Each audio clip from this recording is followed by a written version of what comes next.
पाडणार, ही निपळची जागा आहे.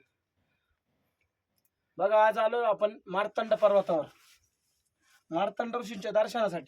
पण हा छत्रपतींच्या काळात सुद्धा हा महाराजांच्या स्वराज्यातला एक किल्ला आहे. तर यावर आल्यानंतर हा आहे टॅळणी बुरुज, आणि हा टॅळणी बुरुज बघा हे पूर्ण पाहणी करण्यासाठी. आणि इथं पहारेकरी असायचे, इथं पहारेकरी असायचे. पण ज्या वेळेस आपल्याकडे जून मध्ये 7 जूनला पावसाळा चालू होतो. पण पावसाळा चालू झाल्यानंतर इथं जर पाऊस आला तर ती महाराजांनी त्याचं नियोजन तसं केलेलं होतं. नियोजन म्हणजे बघा तुम्ही, तर ह्यो भाग आहे पुढं, आणि इथं बघा इथं भुयार केलेलं आहे, भुयार.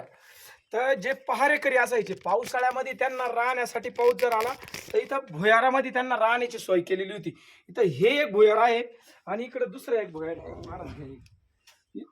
इथं एक भुयार आहे. पण कितीही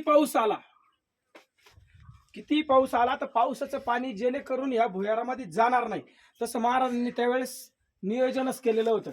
ह्यो भाग पुढे आलेला आहे. पण कालांतराने काही दिवस म्हणजे खूप आता 300, 350, 400 वर्ष झाले, तर एक काही भाग पावसाच्या पाण्याने हे दगड बाजूला झाले, काही पडले, काहीला तडे गेले. बघा. जय शिवराय, जय शंभूराजे.